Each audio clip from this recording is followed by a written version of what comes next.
Hello दोस्तों, आज की वीडियो में हम सीखेंगे कि आप किस तरह से सम इफ फंक्शन का इस्तेमाल कर सकते हैं एक्सेल में।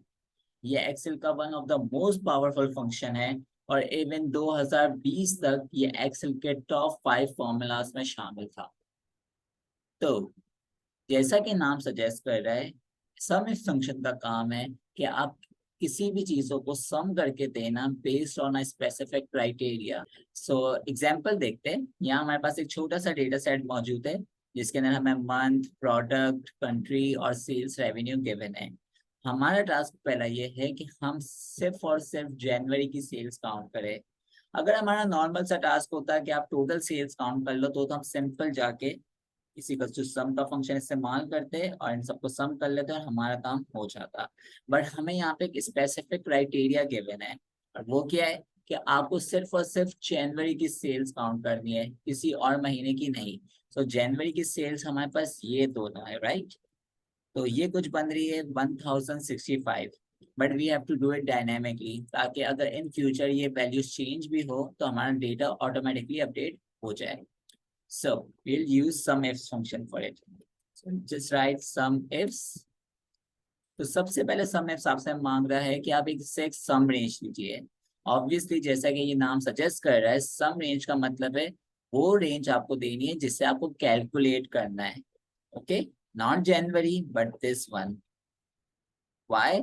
Because you have to sum this range, not this range. ये तो सम हो भी नहीं सकती।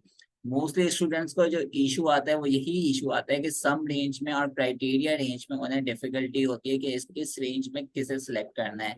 सो इस चीज को काफी अपने माइंड में बिठा लीजिए कि सम रेंज मोस्टली मोस्टली से मेरा मतलब है 99.9% एक न्यूमेरिक रेंज होगी और क्राइटेरिया रेंज जो हम अगले सिलेक्ट करने वाले वो है नॉन न्यूमेरिक यानी टेक्स्ट रेंज होगी या फिर एक्सप्रेशन रेंज होगी।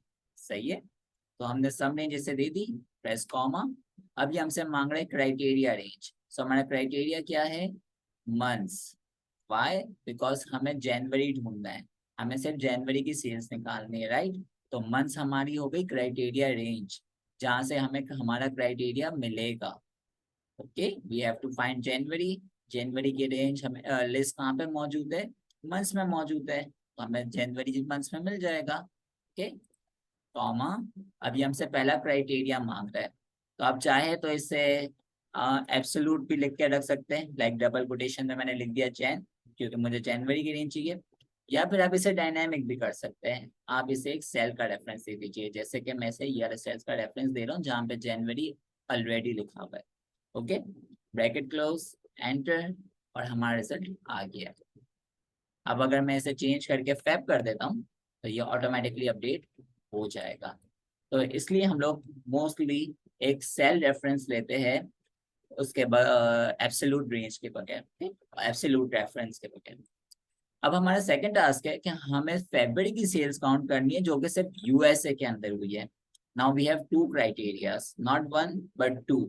पहला क्राइटेरिया क्या है हमारा कि हमें सिर्फ फेब की रेंज चाहिए, मतलब ये 6 वैल्यू समथिंग हो गई, और इसके अंदर से भी सिर्फ वो वाली वैल्यू चाहिए जो कि यूएसए में हुई है, वो सेल्स जो कि सिर्फ यूएसए में हुई है। So I guess these are the one. Okay, ये वाली रो जो फैब की है ये काउंट नहीं होगी because these are of USA, oh sorry UK. So we have to highlight only these two. We have to get the sum of these two value, these two ranges, which is somewhere around 3244. So देखते हैं अब ये काम हम सम if से किस तरीके से कर सकते हैं। Okay, so is equal to sum ifs again. सबसे पहले सम रेंज मांग रहे हैं तो सम रेंज ऑब्वियसली हमारी हो जाएगी सेल्स रेवेन्यू रेंज, कॉमा। पहला क्राइटेरिया हमारा क्या है? पहला क्राइटेरिया हम देना चाह रहे हैं महीना का।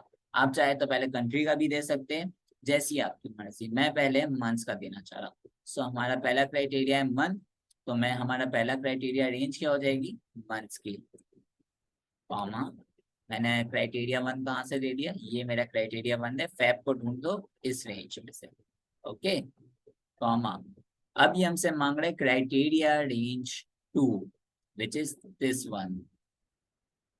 Why this one? Because we have to find USA, और USA हमें कहाँ से मिलेगा? कंट्री में से। सही है। कॉमा क्राइटेरिया 2 हमारा क्या है, यूएसए, ब्रैकेट क्लोज, एंटर, आ गई सेम वैल्यू। तब काम सही किया है एक्सेल में। अब हम इससे एक और लेवल आगे लेके जाते हैं। अब हमारे पास 2 की बजाय 3 क्राइटेरिया है। 3 क्राइटेरिया क्या है, हमें सिर्फ व्हाइट शर्ट की सेल्स निकालनी है जो कि यूके में हुई हो और अप्रैल में हुई हो। तो सबसे पहले अप्रैल में आ जाते हैं, ये हमारा अप्रैल का डेटा है, ये हमारा यूके का डेटा है, और यूके के अंदर व्हाइट शर्ट की तो कोई सेल्स हुई नहीं है। सो प्रोबेबली हमारा जो आंसर है वो 0 आना चाहिए, right. Let's see. So we'll start with some ifs and we'll first select the shirt range because मैंने शर्ट का पहला क्राइटेरिया रखना चाहता हूँ। मेरी मर्जी है, आप अपने हिसाब से जिस तरीके से रखना चाहे, पहले जो क्राइटेरिया रखना चाहे आप रख सकते हैं, बट ये मेक श्योर करिएगा कि आप उसके लिए अपनी रेंज भी पहले वही दे। Okay, so first of all हमें देनी है सम रेंज, तो हमने सम रेंज सिलेक्ट कर ली एज यूजुअल। सम रेंज हमारी सेम रहेगी, कॉमा क्राइटेरिया रेंज 1 हमारा रहेगा व्हाइट शर्ट, तो हमारी क्राइटेरिया रेंज हो गई प्रोडक्ट्स की, कॉमा हमारा क्राइटेरिया है व्हाइट शर्ट, कॉमा अगेन। अब ये हमसे मांग रहा है criteria range 2 which is country UK. हमें सेकंड क्राइटेरिया देना है यूके का, तो वो यूके हमें कहाँ से मिलेगा, कंट्रीज में से। तो ये हमारी हो गई क्राइटेरिया रेंज 2, कॉमा हमारा सेकंड क्राइटेरिया क्या है, UK, comma again. Now the criteria range 3 which is our month. Month हमें मिलेगा मंथ्स के सेक्शन में से, हमारा मंथ हमने सिलेक्ट कर लिया, हमने ब्रैकेट क्लोज किया और एंटर कर दिया, और हमारा आंसर आ गया है 0। अब इसे जरा चेक कर लेते एक बार। हमारे पास यहाँ पे ब्लू शर्ट मौजूद थी, जो हमने ये 2 देखे थे, ये दोनों यूके के, तो ब्लू शर्ट मौजूद है। तो लेट्स सी, हम इसे व्हाइट की जगह ब्लू करके देखते हैं, right. Okay, so shirt blue, see it's giving us the result. So इस तरीके से आप किसी भी क्राइटेरिया के बेस पे समिंग कर सकते हैं बहुत ही आसानी से सम एफ्स फंक्शन के साथ। तो चले सम एफ्स की एक और एग्जांपल देख लेते हैं। यहाँ हमारे पास एक डेटाबेस मौजूद है जिसमें हमारे पास काफी सारे सेल्स का डेटा मौजूद है, और इसमें हमारे पास डिफरेंट अकाउंट मैनेजर्स और उन्होंने जो सेल्स की है उन सब का डेटा मौजूद है। हमारा बॉस हमें चाहता है कि हम हर अकाउंट मैनेजर की टोटल सेल्स और ईयर बाय ईयर सेल्स को कैलकुलेट करें अलग अलग। सही है। सो इसके लिए हम लोग यूज करेंगे obviously sum if function, because what we want to calculate the total of the sales by the account managers. हम अकाउंट मैनेजर्स के बेस पे सबकी सेल्स कैलकुलेट करना चाह रहे हैं, तो हम लोग कौन सा फंक्शन यूज करेंगे, सम इफ्स। चलिए इसकी प्रैक्टिकल एग्जांपल देख लेते हैं। हमने लिखा is equals to sum ifs. सबसे पहले हमसे मांग रहे हैं सम रेंज। सो सम रेंज क्या होगी, हम क्या कैलकुलेट करना चाह रहे हैं, हम कैलकुलेट करना चाह रहे हैं सेल्स को। तो सेल्स हमें कहाँ मिल सकती है, ऑर्डर टोटल सेल्स हो सकती है, shipping cost, but I guess total is the sales, right, because order total और शिपिंग कॉस्ट प्लस होने के बाद टोटल सेल्स हमारी बन रही है, right. So this is the sales. So हमने इसे सिलेक्ट कर लिया, ये है हमारी total sales. Okay, comma the second thing it is asking us is the criteria range। so हम वापस अपने सेल्स डैशबोर्ड पे चले जाते हैं, और हमारा क्राइटेरिया रेंज कौन सी होगी, हमें अकाउंट्स मैनेजर्स के बेस पे डिफरेंट सेल्स कैलकुलेट करनी है, राइट। तो हम लोग जाएंगे वापस बैकएंड पे हमारे डेटाबेस में, हमने अकाउंट्स मैनेजर्स को सिलेक्ट कर ली पूरी रेंज, ये हमारे पास हमने नेम दे चुके हैं पहले से, इसलिए अकाउंट्स मैनेजर लिखा हुआ आ गया automatically, comma what is our first criteria. हमारा पहला क्राइटेरिया है कि हमें सिर्फ इन महाशय की सेल्स कैलकुलेट करनी है, राइट। मैंने इनको सिलेक्ट किया, ब्रैकेट क्लोज किया और एंटर प्रेस कर दिया, तो देखें इनकी सारी सेल्स निकल के आ चुकी है। अब हम इसे नीचे ड्रैग करेंगे और ये देखें सारे अकाउंट मैनेजर्स की हमारे पास डिफरेंट सेल्स आ चुकी है। तो यहाँ तक तो चीजें थोड़ी आसान थी क्योंकि हमारे पास सिर्फ एक ही क्राइटेरिया मौजूद था, तो हमारे पास सिर्फ एक ही क्राइटेरिया रेंज थी, हमने काफी स्पीड में काम कर लिया। But here things get bit trickier. अब हमें सारी सेल्स अकाउंट मैनेजर्स के साथ साथ ईयर बेस पे भी फिल्टर आउट करनी है, ईयर बेस पे भी अलग अलग करके सम्स करनी है। ओके, तो यहाँ हमारे पास मल्टीपल क्राइटेरिया है, तो चलें स्टार्ट करते हैं। सबसे पहले लिखा हमने sum if sum range, as I said before, इस सम रेंज हमारी बार बार सेम ही होगी, तो हमारी सेल्स हमारी कैलकुलेट करनी, तो हमारी सम रेंज होगी सेल्स, ओके, टोटल जो हमारे पास पहले से मौजूद है, comma, it is asking for criteria range one, criteria range हम लोग वन पहले वापस अकाउंट्स मैनेजर्स को ही दे देंगे, यही हमारा पहला क्राइटेरिया, हमें इसके बेस पे ही फिल्टर आउट करना है, comma,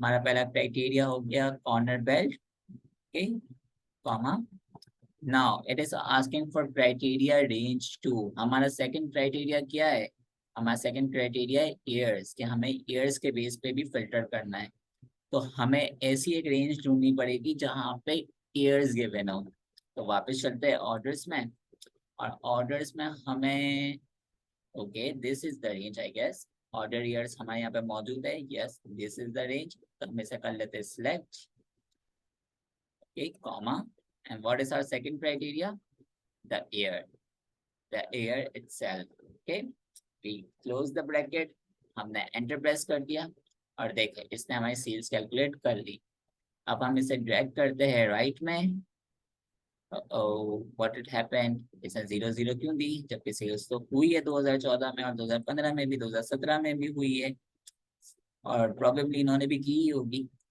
so the reason it is broken is हमने इन्हें फिक्स नहीं किया, हमने इसकी रेंजिंग को फिक्स नहीं किया, अब हमें इसे कहाँ पे फिक्स करना है, हमें मिक्स रेफरेंसिंग करनी पड़ेगी, हम ये चाहते हैं कि जब हम इसे आगे पुश करें, मतलब जब हम इसे 2013 से 2014 पे लेके जाए, तो ये ऑब्वियसली अपना कॉलम बदले, इस वक्त ये अपने कौन से कॉलम में मौजूद है, सी कॉलम में मौजूद है, राइट, जैसे ही हम इसे 2014 में लेके जाए तो ये डी कॉलम पे चले जाए, ओके, तो हम ये चाहते हैं कि ये डी पे जरूर जाए, बट ये अपना रेंज जो 21 है इसे चेंज ना करे, मतलब जब हम इसे नीचे धकेले तो ये 21 से 22 पे ना जाए, वाई, बिकॉज जब अगर हमने इसे नीचे धकेला तो ये 2013 से भी नीचे होके 2014 पे चला जाएगा, विच इज रॉन्ग, हमें ये नहीं चाहिए, सो लेट्स सी, हमारे पास पहला रेंज जो थी वो थी A21, it is perfectly fine I believe, क्योंकि हम इससे में हमें लॉक करना होगा हमारा सिर्फ कॉलम विच इज ए, तो हम ए के आगे लगा देंगे डॉलर का साइन, हम ये चाहते हैं कि ये ए से आगे ना जाए, बी पे ना जाए, सी पे ना जाए, ए पे फिक्स रहे, हाँ बट नीचे जरूर जाए, राइट, सो सिर्फ हमने ए को लॉक किया, 21 को लॉक ना नहीं किया, 22 पे जाना सही है, 23 पे भी जाना सही है, बट बी पे जाना सही नहीं है, राइट, यहाँ पे हमें किस चीज को लॉक करना है, सी को या 20 को, सी को लॉक करना होगा या 20 को, हम ये चाहते हैं कि जब हम इसको नीचे धकेले तो ये नीचे ना जाए, राइट, जैसे ही हम इसे नीचे ड्रैग करेंगे तो ये 2023 से नीचे ना चला जाए, तो ऑब्वियसली हमें 20 को तो लॉक करना ही पड़ेगा, क्या हमें सी को भी लॉक करना है, नो, वाई, क्योंकि हम चाहते हैं कि जब हम सी से आगे धकेले मतलब 2014 में लेके जाए तो ये डी जरूर, ठीक है, सो हम लोग सिर्फ और सिर्फ C20 को कर देंगे फिक्स, 20 को कर देंगे फिक्स, और हम प्रेस कर देंगे एंटर, अब हम इसे ड्रैग करके देखते हैं, so drag right and drag it down and it's working absolutely fine, amazing, ठीक है, तो अगर आपको ये वीडियो इन्फॉर्मेटिव लगी हो या फिर कुछ भी नया सीखने को मिला हो तो चैनल को जरूर सब्सक्राइब कर लेना, और बेल आइकन को जरूर प्रेस कर लेना, और लाइक भी कर दोगे तो बात ही क्या है।